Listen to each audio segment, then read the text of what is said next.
बंगाल की खाड़ी पर एक सीवियर साइक्लोनिक स्टॉर्म बना है और इस साइक्लोनिक स्टॉर्म का देश के किन राज्यों पर प्रभाव पड़ सकता है, कहां पर बारिश हो सकती है और लू से राहत मिल सकती है, ये जानने के लिए आपकी इच्छा जरूर होगी। तो बताऊंगा इस वीडियो में। मैं हूं देवेंद्र त्रिपाठी और आप देख रहे हैं इंडिया.com। साइक्लोनिक स्टॉर्म अब आगे बढ़ते हुए ओडिशा और आंध्र प्रदेश के तटों के करीब पहुंच रहा है। अनुमान ये है कि अगले 24 घंटों में यानी 10 मई की रात के आसपास ये अपना रास्ता बदलेगा, यानी ओडिशा और आंध्र प्रदेश के जो तटों के करीब पहुंच रहा है वहां से रिकर्व करेगा और ये फिर से पूर्वोत्तर और उत्तर पूर्वी भारत की तरफ, जो पूर्वी भारत और पूर्वोत्तर भारत है उसकी तरफ बढ़ेगा।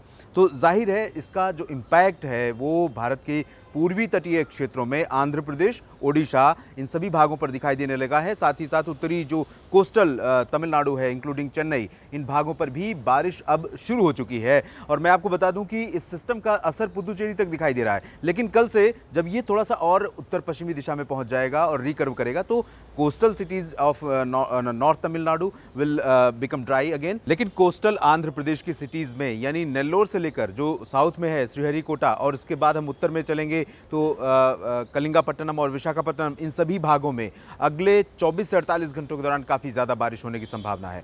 ओडिशा में कोस्टल सिटीज पर हवाओं की रफ्तार बढ़ गई है और इस समय भले ही ओडिशा के तटों के पास लैंडफॉल नहीं कर रहा है ये साइक्लोन, लेकिन तटों पर काफी खतरा रहेगा। तो जो पूर्वी कोस्ट है ओडिशा और आंध्र प्रदेश, साथ ही गंगेटिक वेस्ट बंगाल का, तो बंगाल की खाड़ी में समुद्र की हलचल बहुत ज्यादा है। इस वजह से अलर्ट जारी किया गया है फिशरमैन के लिए और अन्य समुद्री गतिविधियों को टालने के लिए। तो एडवाइस हम भी यही करेंगे कि फिलहाल समुद्री गतिविधियों को टाल देना चाहिए। और अगले 48 घंटों के बाद जो इसका प्रभाव रहेगा वो ओडिशा में सबसे ज्यादा दिखाई देगा। 24 घंटों के बाद से ही प्रभाव शुरू हो जाएगा और कोस्टल सिटीज में तो पहले से ही है, लेकिन 24 घंटों के बाद इंटीरियर पार्ट्स पर और उसके बाद छत्तीसगढ़ तक इसका प्रभाव पहुंचेगा और महाराष्ट्र के विदर्भ, साथ ही साथ तेलंगाना के कुछ पार्ट्स में अगले 24 घंटों के दौरान बारिश होने की संभावना है।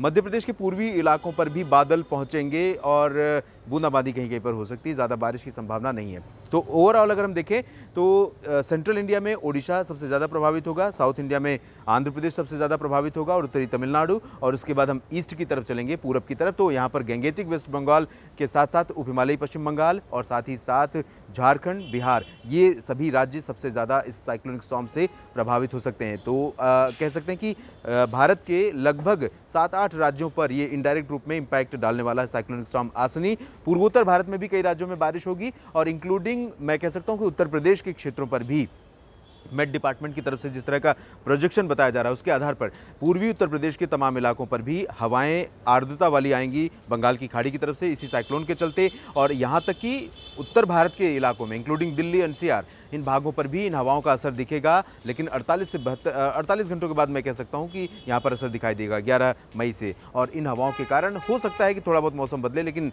पर्वतीय इलाकों या मैदानी इलाकों में फिलहाल साइक्लोन आसनी बारिश नहीं देगा, ऐसे संकेत मिल रहे हैं। राजस्थान, गुजरात और महाराष्ट्र के पश्चिमी इलाकों पर भी बारिश इस सिस्टम के प्रभाव से नहीं होगी, लेकिन मुंबई में बारिश कल से शुरू हो सकती है कुछ इलाकों में और आसपास के भागों में भी बारिश शुरू हो सकती है। साउथ इंडिया में बारिश बढ़ने वाली है। फिलहाल मौसम की इस अपडेट में अभी इतना ही। आप जुड़े रहिएगा इंडिया.com के साथ देश और दुनिया की तमाम खबरों के लिए। धन्यवाद।